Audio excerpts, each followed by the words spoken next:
বাংলাদেশের অর্থনীতি যে দুর্ঘটনার শিকার হয়েছিল তা পুনরুদ্ধারে অর্থনৈতিক বিপ্লব প্রয়োজন বলে মনে করেন বাংলাদেশ ব্যাংকের governor doctor Ahsan H Mansur. সে পথে হাঁটার জন্য জুলাই বিপ্লবকে রাজনৈতিকভাবে শক্তিশালী করার তাগিদ দিয়েছেন তিনি। রাজধানীতে পিআরআই আয়োজিত আলোচনা সভায় এসব কথাই উঠে আসে গভর্নরের কণ্ঠে। আইন করে ব্যাংক লুট, বিশাল অঙ্কের অর্থ পাচার সহ আওয়ামী লীগ আমলে নানা অনাচারের শিকার হয় দেশের অর্থনীতি। বাংলাদেশ ব্যাংকের গভর্নর বলেন, পতিত সরকারের হাতে মুখ থুবড়ে পড়া অর্থনীতি পুনর্গঠনের চেষ্টা করে যাচ্ছে অন্তর্বর্তী সরকার। আমরা অনেক পিছিয়ে পড়েছিলাম, অনেক দুর্ঘটনা ঘটেছে, যেগুলো পুনরাবৃত্তি না করেই বলবো সেই দুর্ঘটনা থেকে একটা সুস্থ জীবনে ফিরতে সময় দিতে হবে। Rehabilitation will take time.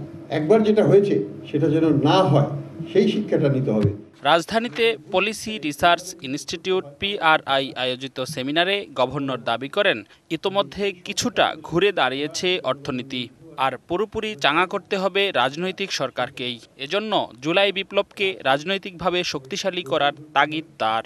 Walton আবারও মিলিয়নিয়ার অফারে ওয়ালটন ফ্রিজ কিনে আপনিও হয়ে যেতে পারেন মিলিয়নিয়ার।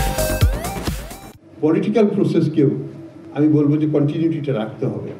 আংশিকভাবে পুনর্গঠিত অর্থনীতি ইলেকটেড গভর্নমেন্টের হাতেই তো দিতে হবেই, এবং পরবর্তী সরকার সেটাকে সুন্দরভাবে সামনের দিকে নিয়ে যাবে, এটাই আমাদের প্রত্যাশা।